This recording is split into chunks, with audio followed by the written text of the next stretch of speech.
अस्सलाम वालेकुम नाजरीन, नेशनल और इंटरनेशनल खबरों में आपका खैर मकदम है। मैं हूं अर्शिया शेख। नजर डालते हैं आज की अहम खबरों पर। दिल्ली हाई कोर्ट ने आज सदर बाजार वाक़े शाही ईदगाह पार्क में झांसी की रानी लक्ष्मीबाई का मुजस्समा निस्ब करने पर रोक लगाने वाली मुस्लिम फरीक की अर्जी खारिज कर दी। अदालत ने इस केस को खारिज करते हुए कहा है कि मुजस्समा निस्ब न करने के लिए पेश की गई दलील की कोई बुनियाद नहीं है। हाई कोर्ट के इस हुक्म के फौरन बाद डीडीए झांसी की रानी का मुजस्समा निस्ब करने की खातिर पाक की जमीन कब्जे में करने के लिए शाही ईदगाह पहुंच गए हैं। बुध के रोज जमीन कब्जे की इस कार्रवाई को अंजाम देने के लिए कसीर तादाद में पुलिस की तैनाती की गई थी। मीडिया रिपोर्ट्स के मुताबिक दिल्ली हाई कोर्ट का मुस्लिम फरीक की अर्जी पर कहना है कि अर्जी दहिंदगान शाही ईदगाह वक्फ मैनेजमेंट कमेटी को दिल्ली डेवलपमेंट अथॉरिटी डीडीए के जरिए शाही ईदगाह के इस पार्क के या खुले मैदान के रख रखाव की मुखालिफत करने और दिल्ली म्यूनिसिपल कॉरपोरेशन एमसीडी के जरिए इसके हुक्म पर मुजस्समा निस्ब करने की मुखालिफत करने का कानूनी या अखलाकी हक नहीं है। जस्टिस धर्मेश शर्मा का कहना है कि अगर ये मान भी ले कि अर्जी दहिंदा के पास रिट पिटीशन दाखिल करने का हक है, तो भी इस अदालत को ये नहीं लग रहा है कि किस तरह से उनकी नमाज अदा करने या कोई भी मजहबी अमल करने के हक को किसी भी तरह से खतरे में डाला जा रहा। दरअसल मुस्लिम फरीक की अर्जी में दावा किया गया था कि ये एक वक्फ की मिल्कियत है। कमेटी ने 1970 में शाये एक नोटिफिकेशन का हवाला दिया जिसमें कहा गया है कि शाही ईदगाह पार्क मुगल दौर में तामीर एक कदीम मिल्कियत है जिसका इस्तेमाल नमाज अदा करने के लिए किया जाता है। कमेटी ने यह भी कहा है कि इतने बड़े इहाते में एक वक्त में 50,000 से ज्यादा लोग नमाज अदा कर सकते हैं। इस पर अदालत ने हाई कोर्ट के एक बेंच के जरिए पास हुक्म का हवाला दिया और बताया है कि फैसले में वाजे किया गया है कि शाही ईदगाह के आसपास के पार्क या खुले मैदान की मिल्कियत है और उनका रख रखाव डीडीए के बागबानी डिवीजन 2 के जरिए किया जाता है। कांग्रेस ने गुजरात के दाऊद वाक़े एक सरकारी स्कूल के प्रिंसिपल की घिनौनी हरकत पर अपना सख्त रद्द-ए-अमल जाहिर किया। दरअसल स्कूल प्रिंसिपल ने मुबैना तौर पर 6 साला तालिबा की इस्मत दरी के बाद कत्ल कर दिया, जिस पर कांग्रेस ने बीजेपी हुकूमत को हदफ तनकीद बनाया है। साथ ही पीएम मोदी की खामोशी पर भी सवाल उठाया गया है। कांग्रेस लीडर शक्ति सिंह गोहल ने मुलजिम प्रिंसिपल को बीजेपी आरएसएस का प्रचारक बताया और कहा है कि इसकी जालिमाना हरकत नाकाबिले फरामोश है। गुजरात कांग्रेस सदर गोहल ने नई दिल्ली वाक़े कांग्रेस हेडक्वार्टर में प्रेस कॉन्फ्रेंस के दौरान गुजरात में पेश आए मस्कुरा वाक़े पर अपनी बात मीडिया के सामने रखी। उन्होंने कहा है कि गुजरात में खवातीन और लड़कियों के खिलाफ जराइम के वाक़यात बढ़ रहे हैं, लेकिन हुकूमत या खुद नरेंद्र मोदी एक लफ्ज नहीं बोलते हैं। 2 दिन कबल गुजरात के दाऊद में एक सरकारी स्कूल का प्रिंसिपल 6 साल की तालिबा का कार के अंदर इस्मत दरी करता है। जब बच्ची चीखने लगती है तो उसका गला घोंट कर मार देता है। राक्षसों वाला ये अमल करने का मुलजिम खुद को समाज का मसला बताता है। ये प्रिंसिपल बीजेपी आरएसएस के नजरियात का प्रचारक है और इंतखाबात में बीजेपी के लिए इंतखाबी तशहीर करता है। शक्ति सिंह ने कहा है कि खवातीन पर हो रहे मुजालिम में बीजेपी लीडरान की शमूलियत की कई मिसालें सामने आई है। हरियाणा में असेंबली इंतखाबात की तैयारियां जोरों शोरों पर है। इस मर्तबा कांग्रेस हुकूमत साजी को लेकर पुरउम्मीद दिखाई दे रही, लेकिन बीजेपी भी इख्तिदार मुखालिफ लहर पर पीएम मोदी के सहारे फतह पाने की कोशिश कर रही। इस दरमियान वजीर आजम नरेंद्र मोदी ने रियासत में इंतखाबी जलसे से खिताब किया, जिसमें हज़ब साबिक और कांग्रेस को खूब तनकीद का निशाना बनाया गया है। एक तरफ जब पीएम मोदी हरियाणा में इंतखाबी दौरा कर रहे थे तो दूसरी तरफ कांग्रेस ने वजीर आजम से रियासत के मुतालिक 3 तलख सवालात पूछ डाले हैं।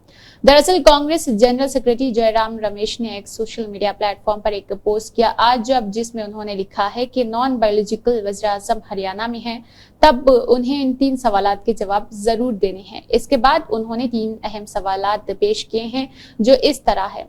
किसान तहरीक के बाद किसानों से नॉन बायोलॉजिकल वज़ीर आज़म ने जो वादे किए थे इस पर कोई अपडेट नहीं है।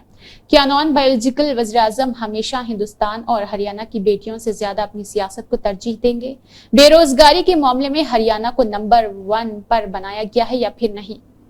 इन तीनों सवालात के साथ साथ जयराम रमेश ने इसका पस मंजर भी अपने पोस्ट में बयान किया है। पहले सवाल को सामने रखते हुए वो लिखते हैं कि हरियाणा के किसानों का भरोसा बीजेपी से पूरी तरह उठ चुका है। जब 2021 में सियाज रई कवानीन की मुखालिफत में जारी मुजाहिरा खत्म किया गया, तब किसान वज़ीर आज़म और उनकी हुकूमत के जरिए दी गई यकीन दहानी से मुतमईन थे कि उनके मुतालिबात पूरे होंगे, लेकिन वक्त के साथ मरकजी हुकूमत की किसान तंजीमों के साथ बातचीत बंद हो गई थी। आम आदमी पार्टी के सरबराही अरविंद केजरीवाल ने कौमी आरएसएस के सदर मोहन भागवत को एक खत लिखकर बीजेपी की सियासत और वज़ीर-ए-आज़म नरेंद्र मोदी के तर्ज अमल पर 5 सवालात के जवाब मांगे हैं। केजरीवाल ने अपनी तशवीश का इजहार करते हुए कहा है कि भारतीय जनता पार्टी बीजेपी की क़ियादत में मरकज की हुकूमत मुल्क और इसकी सियासत को जिस सिमत ले जा रही है वह हिंदुस्तान के लिए नुकसानदेह है। उन्होंने मोहन भागवत को लिखे एक खत में कहा, अगर ये सिलसिला जारी रहा तो हमारा मुल्क और जमहूरियत खत्म हो जाएगी। ख्याल रहे कि केजरीवाल ने अपनी पहली अवामी तकरीब जनता की अदालत से भी मोहन भागवत से सवाल पूछे थे और अब बाज़ाब्ता खत लिखकर उन्हें सवालात को दोहराया है। उन्होंने पूछा है कि क्या आरएसएस मरकजी एजेंसी का इस्तेमाल करके सियासी जमातों को तोड़ने, अपोजिशन जमातों के रहनुमाओं को अपने हक में लाने की कोशिश कर रही है या फिर कोई नया खेल रच रही है। सीडीएससी ने एक फहरिस्त जारी की है जिसमें तकरीबन 4 दर्जन दवाओं को मेयार के टेस्ट में फेल करार दिया गया है। इनमें बीबी ज़ियाबतीस और विटामिन की कुछ अहम दवाएं हैं। सीडीएससीओ ने जिन दवाओं को टेस्ट में फेल बताया है उनमें दर्द दूर करने वाली दवा और बुखार उतारने वाली पैरासिटामोल अपनी और एंटी फंगल मेडिसिन फ्लोरोकोनाजोल और कुछ विटामिन की दवाएं शामिल की गई है। उन दवाओं को सेहत के लिए मुज़र करार दिया गया है। सीडीएससीओ ने मजमूई तौर पर 53 दवाओं को टेस्ट में फेल बताया है। हालांकि फहरिस्त सिर्फ 48 दवाओं की जारी की गई है। ऐसा इसलिए क्योंकि 5 दवाओं को बनाने वाली कंपनी का कहना है कि ये उनकी दवा नहीं है, यानी उनकी कंपनी के नाम से बाजार में नकली दवाएं फरोख्त हो रही है। 48 दवाओं की जो फहरिस्त जारी हुई है उनमें सन फार्मा के जरिए तैयार पेंटोसिड टैबलेट भी शामिल की गई है। दवा एसिड रिफ्लक्स के इलाज में इस्तेमाल की जाती है। बड़ी तादाद में लोग इस दवा का इस्तेमाल करते हैं और इसकी फरोख्त गुज़िश्ता कुछ सालों में बहुत बढ़ चुकी है। हालांकि अब ये दवा मेयार के टेस्ट में नाकाम साबित हो चुकी है। इसके अलावा मरकजी हुकूमत की तरफ से जारी हुक्म के मुताबिक ग्लूकोनिमाइलेज, पैक्टोन्ज, इमाइलेज, प्रोटीन्स, अल्फा ग्लोसिट और सेसोलिस, लाइपर्स, ब्रोमिलिन, जाइलनेस, हेमिक्यूलस और लिक्टिज, बीटा ग्लूकोनिज, माल्ट डाइसिच और इन्वर्टिस पापीन के इस्तेमाल से लोगों को खतरा होने का अंदेशा है। जिन दवाओं पर पाबंदी आयद की गई है उनमें हेयर ट्रीटमेंट के लिए एंटी प्लास्टिक दवाएं हैं शामिल किए गए हैं। हुकूमत ने लोगों को मशवरा दिया है कि इन दवाओं की जगह पर दूसरी दवाओं का इस्तेमाल करें। दिल्ली में सर्दियों के दौरान आलूदगी एक बड़ा मसला बनकर सामने आती है। यही वजह है कि सर्दी की आमद से कबल आप हुकूमत आलूदगी से निपटने की तैयारी में मसरूफ हो गई है। हस्ब साबिक गाड़ियों के फार्मूला नाफिज किया जाएगा और ताकजुफ के लिए मौसमी बारिश का भी मंसूबा है। दिल्ली हुकूमत में वजीर गोपाल राय ने सड़कों पर 3 गुना ज्यादा पानी का छिड़काव करने का हुक्म सादिर कर दिया और इसके साथ ही इस मरतबा इंतजाम किया है कि आलूदगी से निपटने के सिमत में जो भी अफसर बेहतर काम करेंगे हरत रत्न अवार्ड उन्हें दिया जाएगा और उन्हें जो लोग काम खराब करेंगे उन्हें सजा देने की बात कही गई है। गोपाल राय का कहना है कि आलूदगी से निपटने के लिए 4 नुकाती प्रोग्राम शुरू किया जाएगा जिसकी तैयारी की जा चुकी है। 4 नुकाती प्रोग्राम से मुतालिक जानकारी देते हुए गोपाल राय ने बताया है कि इसके तहत खवातीन के साथ हरत क्लच निकाली जाएगी। दूसरा मंसूबा दिल्ली में ई यात्रा व्हीकल परेड निकालने का है। तीसरे कदम के तौर पर मजहबी इदारों और RWA के साथ मिलकर एंटी पोल्यूशन मार्च भी निकाला जाएगा। चौथा और आखिरी मुहिम रेड लाइट ऑन गाड़ी ऑफ और मंसूबा दिल्ली में चलाने पर मबनी है। गोपाल राय के मुताबिक दिल्ली में पराली जलाने पर रोक के लिए हेक्टर इलाके में डेस्क पोस्ट डाला जाएगा। इसके अलावा दिल्ली में ग्रीन वर्म बनाया जाएगा। आलूदगी का रियल टाइम मॉनिटरिंग के साथ ही ई वेस्ट को भी कंट्रोल किया जाना है।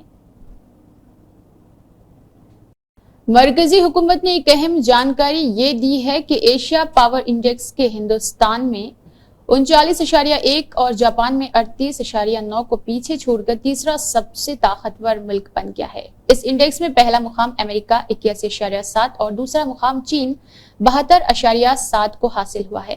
मस्करी और इसके अलावा वज़रात बराए इत्तलात नशरियात ने इस सिलसिले में खुशी का इजहार किया है और कहा है कि हिंदुस्तान की तेज मुआशी तरक्की, नौजवान आबादी, मईशत की वसअत के सबब हिंदुस्तान की हालत बेहतर हुई है। मरकजी वज़रात बराए इत्तलात नशरियात के जरिए जारी बयान में कहा गया है कि एक बड़ी तब्दीली के तहत हिंदुस्तान ने जापान को पीछे छोड़कर एशिया पावर इंडेक्स में तीसरे सबसे ताकतवर मुल्क का दर्जा हासिल किया है। यह हिंदुस्तान की दुनिया भर में बढ़ रही साख को जाहिर करता है। वज़रात ने बताया है कि एशिया पावर इंडेक्स में पता चलता है कि इलाकाई ताकतों की फहरिस्त में भी हिंदुस्तान की हालत लगातार बेहतर हुई है। سری لنکا میں انورا کمار کی قیادت میں حکومت کی تشکیل ہو چکی ہے۔ وہ سری لنکا کے پہلے مارکسسٹ رہنما ہیں جو صدر کا عہدہ سنبھال رہے۔ اس کے علاوہ اس نئی حکومت میں وزیر اعظم کا عہدہ ڈاکٹر ہرینی امرا سوریا کو ملا ہے۔ خاص بات یہ ہے کہ ہندوستان سے ایک خاص رشتہ رہا ہے۔ دراصل انہوں نے اپنے کالج کی پڑھائی دہلی سے کی ہے۔ سری لنکا کے وزیر اعظم ہرینی امر سوریا نے کالج کے ابتدائی سال سے دہلی یونیورسٹی میں گزارے ہیں۔ مشہور ہندو کالج کے 1991 سے 1994 بیچ کے طالبہ ہے۔ دہلی سے سماجیات میں گریجویشن کرنے کے بعد ڈاکٹر ہرینی نے آسٹریلیا سے اینتھروپولوجی میں ماسٹر کی ڈگری حاصل کی ہے۔ اس کے بعد انہوں نے ایڈنبرگ یونیورسٹی سے سوشل اینتھروپولوجی میں پی ایچ ڈی کی ہے۔ ڈاکٹر ہرینی نوجوانوں، سیاست، تنا اتفاقی، ایکٹیوزم اور اطفال تحفظ اور ترقیات سے جڑے معاملوں پر ریسرچ کرنے کے ساتھ ساتھ کتابیں بھی لکھ چکی ہے۔ ہرینی امر سوریا کی پیدائش کولمبو میں ہوئی اور وہیں ان کا بچپن گزرا۔ وہ نیشنل پیپلز پاور پارٹی کے رہنما ہیں۔ تعلیم سے لے کر سیاستداں بننے کے ان کے اس سفر کو آج تک یاد کیا گیا ہے۔ انہوں نے کہا ہے کہ اس کے پاس کسی ملک کے پہلے خاتون وزیر اعظم ہونے کا ریکارڈ بھی شامل کیا گیا۔ اردن کے شاہ عبداللہ دوم نے کہا ہے کہ دنیا میں محض آرائی کے بغیر ایک لمحہ بھی نہیں گزارا، لیکن وہ اس سے زیادہ خطرناک وقت یاد نہیں کر سکتے جس کا ہم اس وقت سامنا کر رہے تھے۔ اردن کے شاہ عبداللہ جو اقوام متحدہ کی 69ویں جنرل اسمبلی میں شرکت کرنے کے لیے نیو یارک میں تھے، جہاں انہوں نے جنرل اسمبلی سے خطاب کیا۔ شاہ عبداللہ نے مشرق وسطیٰ میں ہونے والے پیش رفت کی طرف اشارہ کرتے ہوئے کہا ہے کہ اکثر وقت ہماری دنیا افراتفری کا سامنا کرتی ہے، لیکن مجھے اس سے زیادہ خطرناک وقت یاد نہیں ہے جس کا ہم اس وقت سامنا کر چکے ہیں۔ کانگریس قائد راہل گاندھی نے دعویٰ کیا ہے کہ ان کی پارٹی جموں کشمیر کے ریاستی درجے کی بحالی اور اس کے عوام اور مقامی تاجروں کے مفادات کے تحفظ کے لیے کام کرے گی۔ جموں میں ریلی سے خطاب میں قائد اپوزیشن لوک سبھا نے کہا ہے کہ یہ الیکشن آپ کو بااختیار بنائے گا اور یہ آپ کے ریاستی درجے کی بحالی کی شروعات ہے۔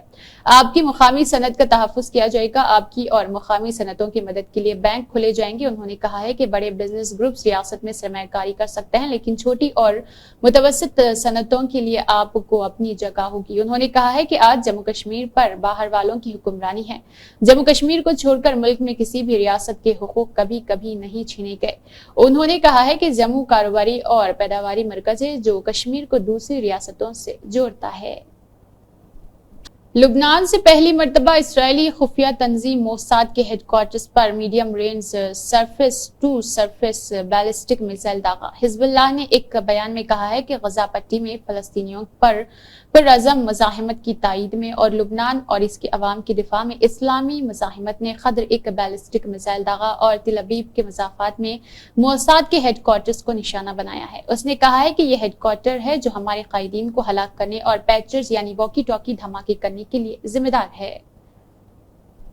صدر نشین آل انڈیا صوفی سجادہ نشین کونسل سید نصیر الدین چشتی نے راجستھان کی عدالت میں ایک ہندو تنظیم کی درخواست کی مذمت کی جس میں دعویٰ کیا گیا ہے کہ درگاہ اجمیر مہادیو مندر پر بنی ہوئے۔ درخواست میں یہ گزارش کی گئی ہے کہ اجمیر میں جس جگہ خواجہ صاحب کی درگاہ واقع ہے اسے بھگوان سنکٹ موچن مہادیو وراجمان کی جائیداد قرار دیا جائے۔ سید نصیر الدین چشتی نے کہا ہے کہ ہم اس حرکت کی سخت الفاظ میں مذمت کرتے ہیں اور اس کا جواب ضرور دیں گے۔ انہوں نے کہا ہے کہ یہ لوگ سستی شہرت کے لیے مقدس مذہبی مقامات پر انگلی اٹھاتے ہیں جو بدبختانہ ہے۔ اگر ہم تاریخ پر نظر ڈالیں تو خواجہ صاحب کی درگاہ پر مغلوں تا خلجی تا تغلق ہندو راجاؤں اور راجپوت راجاؤں کے دور میں کبھی کوئی اعتراض نہیں ہوا ہے، یہاں تک کہ مراٹھا تک اس درگاہ کا بڑا احترام کرتے تھے۔ سناتن دھرم کی کئی ممتاز شخصیتیں درگاہ خواجہ صاحب کا احترام کر چکی ہے۔ ساری تاریخ یعنی 1911 میں چھپی صرف ایک کتاب کی بنیاد پر مٹائی نہیں جا سکتی۔ درگاہ اجمیر دنیا بھر کے مسلمانوں اور ہر مذہب کے ماننے والوں کی آستھا کا کیندر یعنی عقیدت کا مرکز ہے۔ یہاں سے امن کا پیام ملتا ہے۔ یہ ہندوستان کی گنگا جمنی تہذیب کا سب سے بڑا مرکز ہے۔ درگاہ کے مندر ہونے کا دعویٰ کرنا انتہائی بدبختی کی بات ہوتی ہے۔ اسی کے ساتھ نیشنل اور انٹرنیشنل خبریں اختتام کو پہنچتی ہے۔ اللہ حافظ۔